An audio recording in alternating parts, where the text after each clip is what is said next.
reação em cadeia da polimerase, ou PCR, é um processo que imita a replicação que acontece nas células vivas.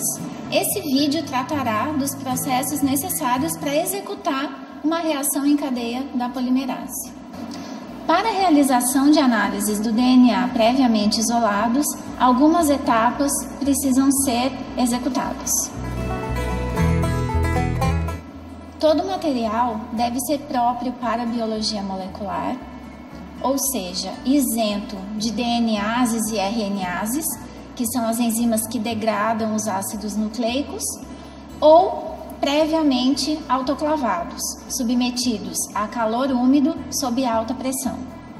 O ambiente deve ser limpo e o manipulador deve usar luvas, máscaras, eventualmente toucas, porque precisa proteger o material das suas secreções, que podem contaminar o DNA em análise.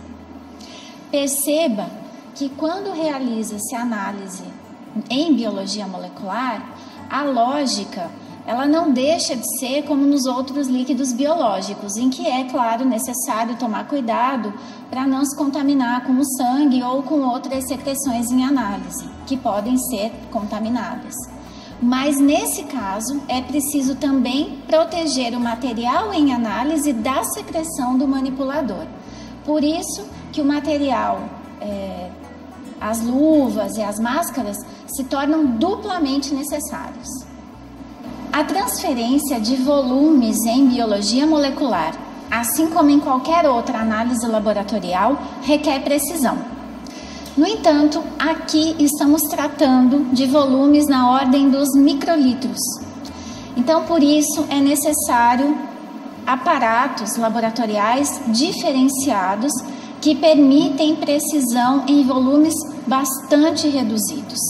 Para isso, utilizamos equipamentos denominados micropipetas, que possuem bicos removíveis, que nós chamamos de ponteiras.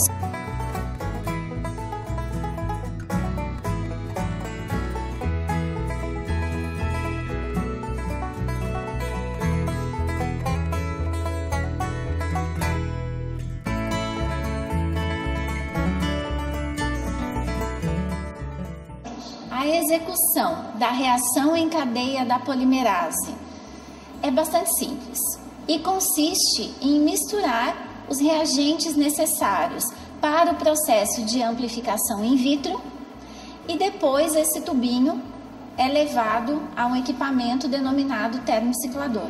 Para a síntese in vitro de DNA, são necessários basicamente os mesmos reagentes que para a síntese in vivo. A DNA polimerase, que é a enzima responsável pela síntese de DNA, precisa estar presente, assim como os deoxinucleotídeos, que são os substratos dessa enzima. O DNA molde será o DNA do paciente e os reagentes que irão delimitar a região que será amplificada serão os iniciadores. Esses reagentes, eles podem ser todos adquiridos isoladamente e misturados no mesmo tubo, ou, conforme vamos utilizar nesse vídeo, podem vir parcialmente reunidos em um único reagente que já contém os deoxinucleotídeos, a Taq-DNA polimerase, o seu tampão e o magnésio, que é o cofator necessário à atividade da Taq,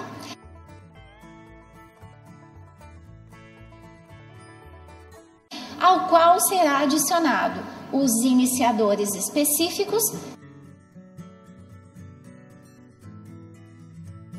e o DNA de cada um dos indivíduos a serem analisados.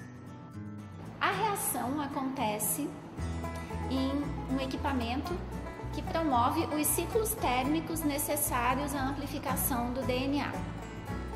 É importante ressaltar que na amplificação in vivo, enzimas e proteínas são responsáveis pela separação da dupla fita, pela manutenção das fitas separadas e por todo o processo de síntese.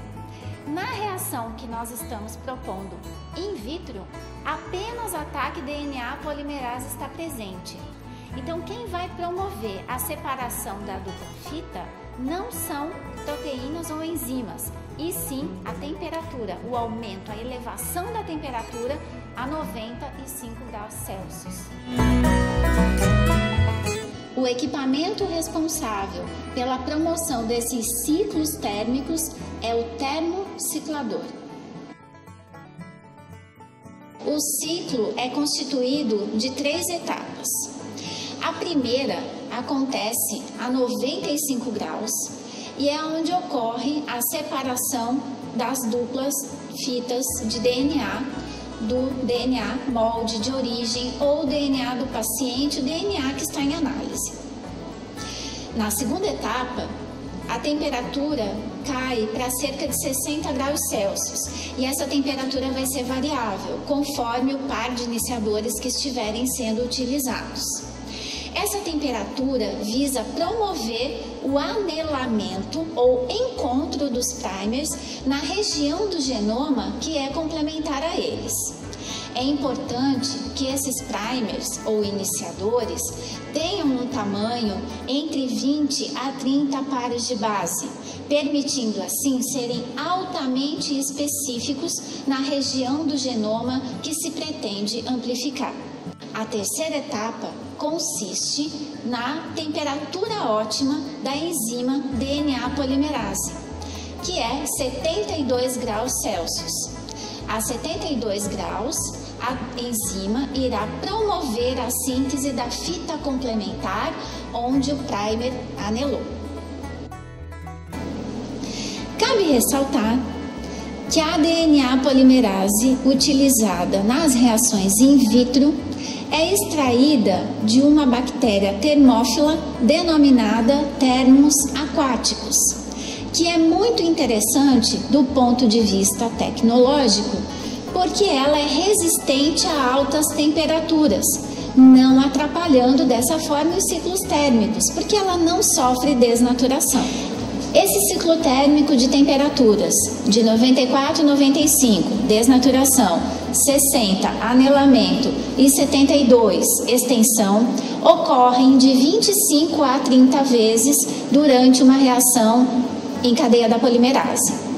Isso porque a cada ciclo a dupla fita formada servirá de molde no ciclo subsequente.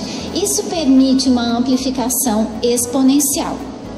Partindo-se de uma molécula de DNA, ao final de 30 ciclos, obtém-se 1 bilhão de moléculas. Terminada a etapa de amplificação, retira-se os tubos do termociclador e não é possível observar nenhuma alteração de volume, de cor, de nada. Então não é possível saber se ocorreu amplificação. Para isso é necessário que sejam realizadas análises posteriores. É importante informar que existem processos mais modernos nos quais o DNA simultaneamente é amplificado e detectado através de uma tecnologia denominada PCR em tempo real. Quando estamos utilizando o PCR convencional, que é o caso aqui, faz-se necessário análises visuais do DNA obtido. O processo mais utilizado para essa análise é a eletroforese. A eletroforese é uma técnica analítica capaz de separar e analisar produtos ionizados. Portanto, para ser submetida à eletroforese, uma molécula precisa apresentar carga, o que é o caso do DNA, que num pH 8, que é o que nós utilizaremos, apresentará carga negativa nos grupos fosfato do esqueleto da molécula. Demonstraremos aqui uma eletroforese horizontal em matriz de agarose. A agarose é um polímero muito semelhante à gelatina, que em baixa temperatura apresenta baixa solubilidade em água, mas essa solubilidade é elevada pelo aumento da temperatura e permite a formação de uma espécie de gel. Para o preparo da eletroforese horizontal, utiliza-se um suporte acrílico onde é despejada a agarose líquida, que após solidificação permitirá a moldagem da estrutura necessária à aplicação das amostras de DNA, permitindo assim um ambiente adequado para que aconteça o processo de eletroforese. A amostra é aplicada, assim como o padrão de peso molecular, e o sistema é ligado à fonte, gerando a corrente elétrica que irá separar os fragmentos. Uma vez finalizado o processo, o gel é retirado do aparato e é possível visualizar o deslocamento do corante que foi utilizado para a marcação da colocação do DNA do poço. É importante ressaltar que esse corante que se desloca não marca a localização do DNA, e sim um corante que necessita da excitação da luz ultravioleta para que isso ocorra.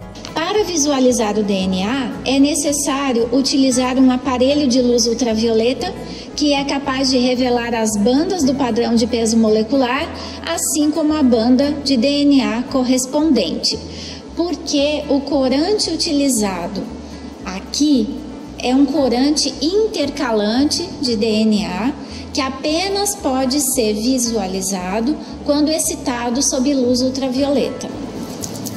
As bandas de DNA podem ser visualizadas no gel e identificam o produto amplificado.